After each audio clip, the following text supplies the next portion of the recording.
Magandang araw! Sana habang pinapanood mo ang video na ito ay okay ka at safe ka.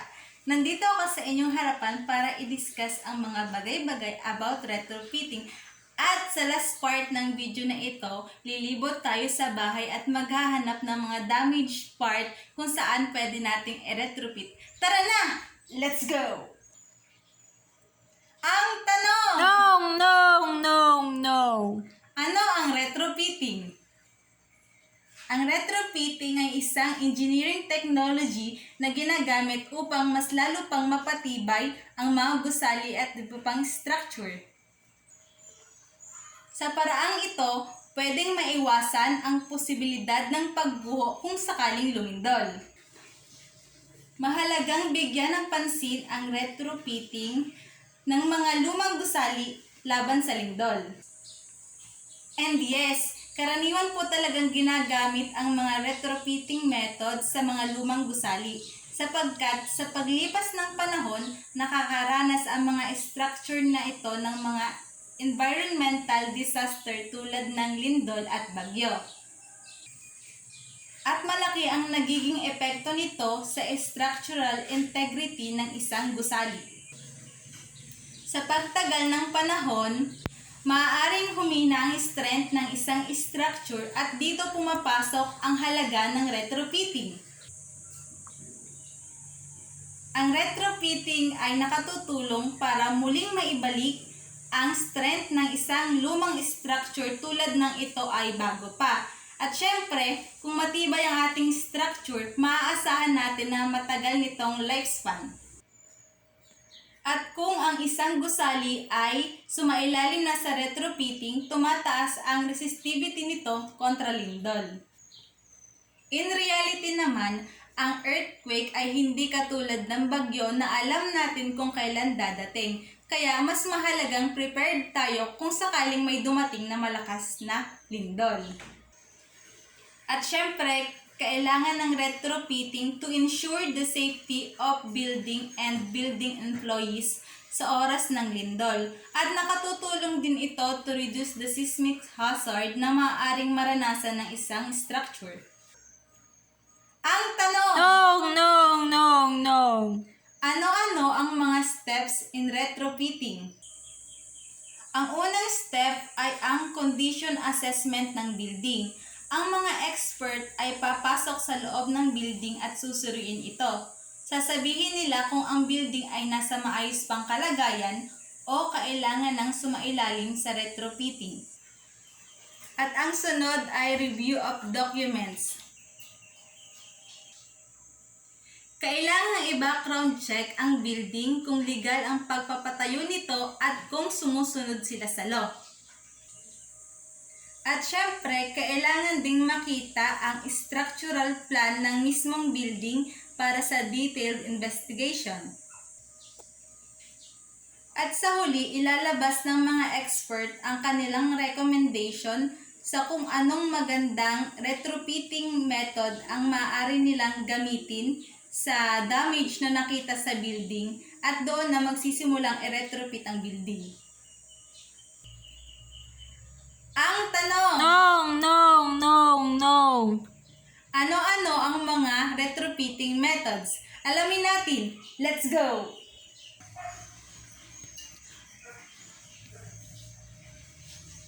Ang unang feature ay ang Carino Grandstand na sumailalim na din sa retrofitting gamit ang carbon fiber. Binalutan ito mula beam hanggang sa column para sa pag-iingat kontra lindol. Ang Carino Grandstand ay itinayo noong 1939, so napakatagal ng panahon na nakalilipas. Sa pag-aaral noong January 2010, natuklasan ng DPWH na maaari itong bumigay pag nagkaroon ng malakas na lindol, kaya isinailalim sa retrofitting. Garantisado daw na matibay ito sa loob ng 30 to 50 years o more than pa kung walang dumaan na malakas na lindol.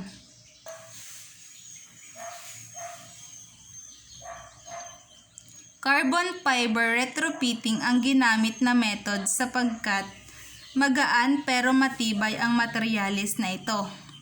At dahil historical place ang Quirino Grandstand, importante na ma-retrofit ito sa paraang walang mababago sa physical features nito.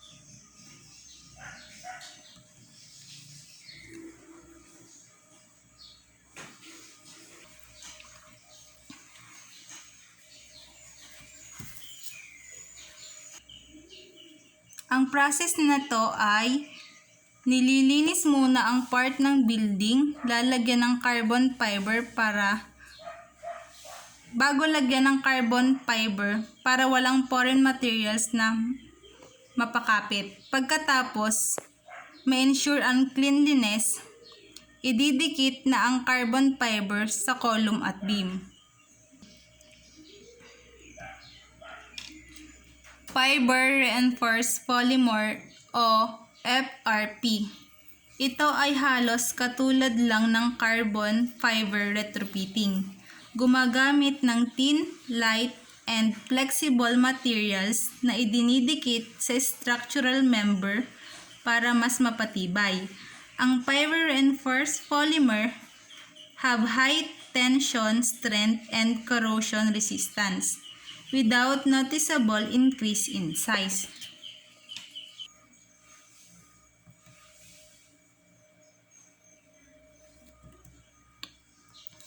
Viscoelastic dampers. This method is used in 100-year-old building in Binondo. Viscoelastic dampers will be installed as the building supporting columns. Dahil nga sa tanda na ng building, it is normal na humina na ang mga support nito, kaya mahalagang ma-install ng supporting columns. The rubber absorb the earthquake energy instead na column at beams so that we can avoid the damage to the column and beam.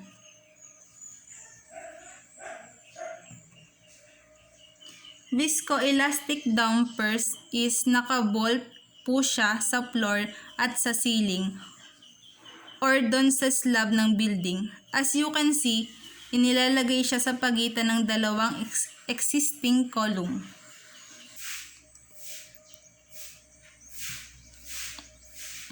Next picture po ay ang largest outdoor shake table at the University of California, San Diego. Dito po itinetest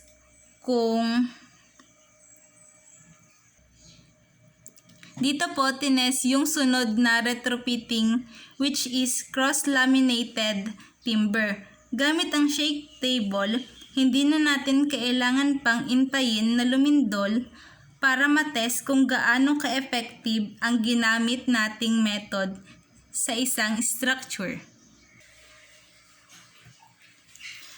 Cross-laminated timber o CLT, made up of lumber na nakaglue sila together. Naka-install siya 2 set of panel na during earthquake, they are rocked in place and absorb the motion of the upper floor. They attach with steel rod na nakakonect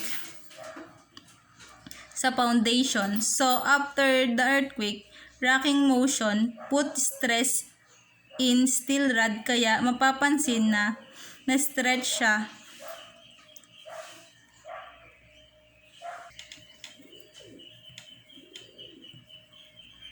Column jacketing. Sa column jacketing naman ay addition of layer of concrete and steel bars sa existing column. Ang process nito ay una, lilinisin muna ang column, tatanggalin yung paint kung meron at kailangan wrap ang surface para kumapit ang mixture. Magdidrill para doon ilalagay ang steel at lalagyan ng forms, saka bubuhusan ng concrete at curing na ang sunod na process. Sa steel jacketing, ang unang step ay removal of surface coating ng column. Commonly, ang surface coating naman is paint lang. Pagkatapos ay papakinisin yung surface para smooth yung column. Sunod na process ay i-layout ang steel skeleton at i-welding sa column. Sa loob ng steel skeleton ay may space at doon ilalagay ang adhesive at curing process na. Kailangan mag-apply ng anti-corrosion paint sa steel para maiwasan ang pangangalawang nito dahil exposed ito sa atmosphere. Okay. Ito.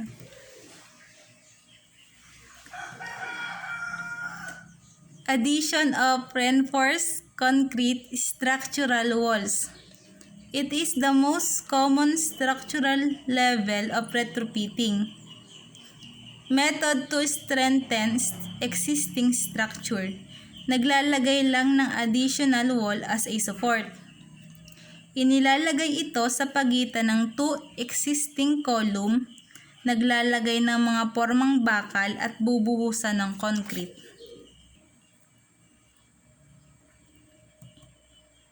Wall thickening, from the word itself, papakapalin lang natin yung existing wall. Katulad ng ibang method, lilinisin muna ang wall, lalagyan ng formang bakal at bubuhusan ng concrete. At huling process ay curing to attain its maximum strength. Seismic isolation method. In this method, inilalagay ang swing plate between the structure and foundation. Ibig sabihin, nasa ilalim siya ng ground. Ang swing plate ay, pag nagkaroon ng lindol ay sumasabay lang, absorbing seismic energy para hindi masyadong malakas ang impact ng lindol sa building.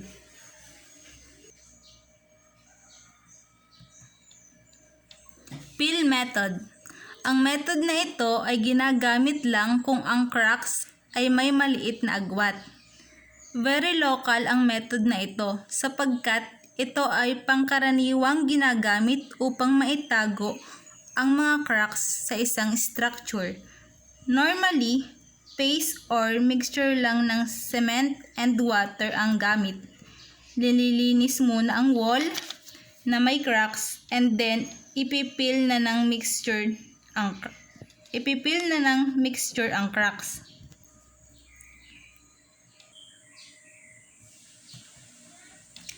Section repair method. Sa method na ito,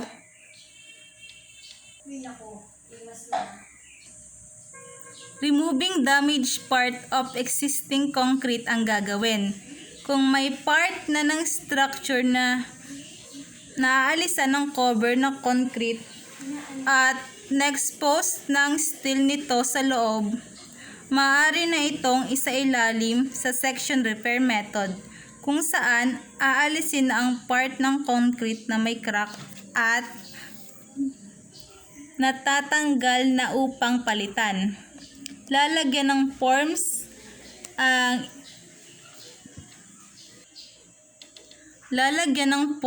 ang inalisan ng damaged part, bubuhusan ng concrete at i-cure.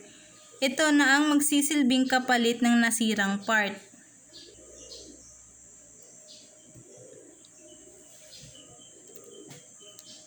Epoxy injection. Ang epoxy injection method ay ginagamit din sa mga cracks, pero hindi lahat ng cracks ay pwedeng isailalim sa epoxy injection process. Tulad ng cracks na malalaki ang agwat at cracks na may basa or may leak ng tubig. Sa epoxy injection, nililinis muna ang concrete surface. Pagkatapos, i-install ang mga port, saka i-inject ang epoxy solution.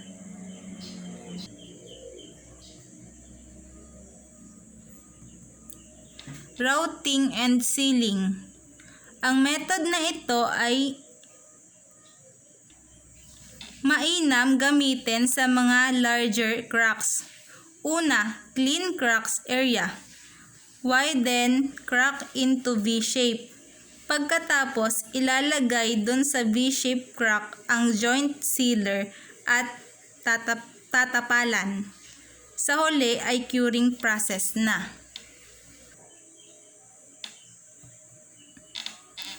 Concrete overlay. Sa concrete overlay, objective na ma-hide ang concrete imperfection. Ang method na ito ay inexpensive at the same time efficient siya. Karaniwan itong ginagamit ng mga lokal kung may damaged part ang sahig. Para sa process na ito, una, nililinis muna ang sahig, then apply layer of cement. Smooth the area at last process ay curing na.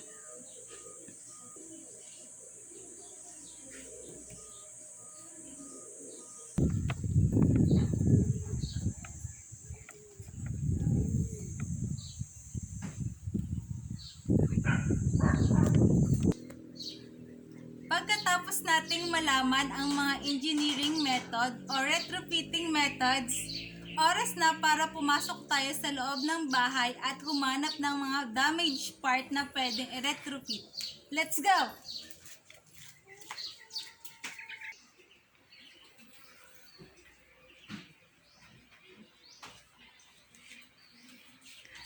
Ang bahay po namin ay 20 years old na. At mukha naman pong nasa maayos pang kalagayan at pwede pang tirhan.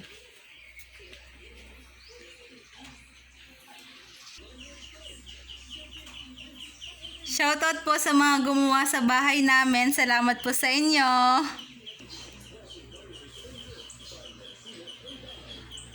So ayun, dahil may paint naman po ang loob ng bahay, ay hindi pansin na ang partition wall ng bedroom at sala ay plywood lang.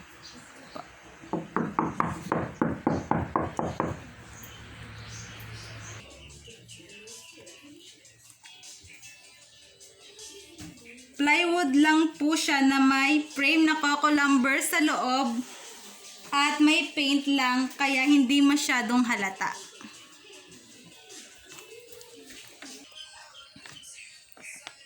Therefore, pwede kong i-recommend na wall thickening kung saan pinapakapal lang natin yung existing na wall. At other method is addition of reinforced concrete structure wall.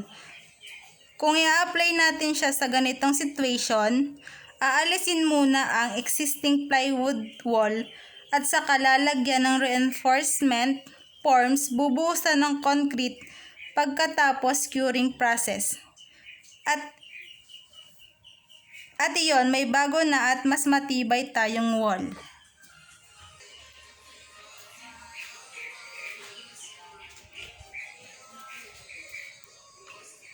Dito naman po sa may bandang CR namin, sa may gripo, may nakita akong cracks sa wall.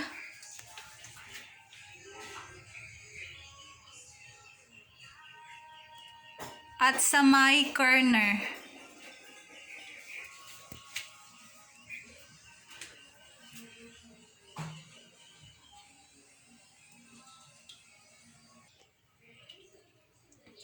At hindi naman po sila ganoong kalalaking cracks. So, maire-recommend ko pong method ay peel method kung saan ipipil lang siya ng mixture ng water at cement.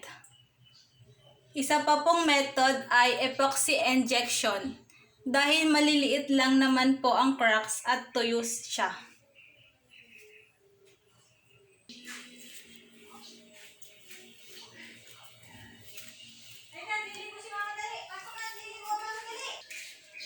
At ang last damage part na nakita ko sa loob ng bahay ay matatagpuan dito sa floor ng extension ng kitchen.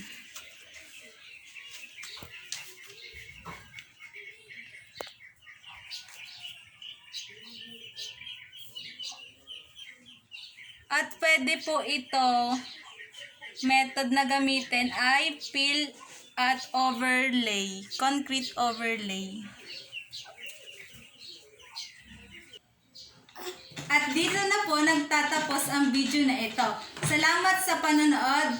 Keep safe everyone. Bye-bye!